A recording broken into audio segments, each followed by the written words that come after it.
So with Bumblebee's questionable future as a franchise, I don't know. We're going to have to wait till everything is all said and done and look at the home reception, and hopefully that saves the movie. There's some talk of Optimus Prime and what might be, so let's look at that.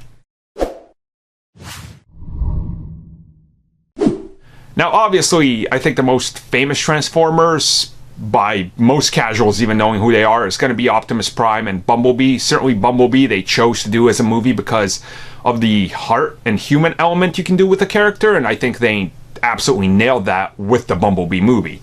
Now, Prime seems to be primed to be the next obvious choice for a solo film, and certainly that's the best one, I would say, but as it's been stated recently, they don't exactly know what they want to do with him, but at the same time, they want to develop a animated Transformers movie for theaters that's going to focus on the history of Cybertron, which I think is going to be absolutely awesome, but then do a live-action Optimus Prime movie. But they're having trouble figuring out what they do with the character and where to go. And honestly, this makes a lot of sense. At any given point, if he's on Earth, he's the leader of the Autobots, so you're kind of shoehorned into that story, right? He's got a lead.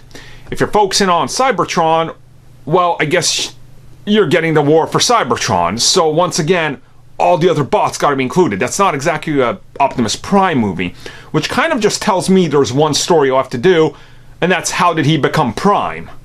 And that's the most obvious one. Maybe they can play a little bit with history, do something different from the comics and the cartoons, which certainly I'm always open to different interpretations of it, and I think that would be a unique way to take it, to kind of solo him out when he's just Optimus and how he gets to become the hero we all know. And in that way, you can maybe show some reluctance, show the character development of how he maybe went from being this not so heroic type, really, to taking on the mantle to lead this entire, army of Autobots versus the Decepticons. And in that, you can really pull out a lot of heart and focus on a solo story.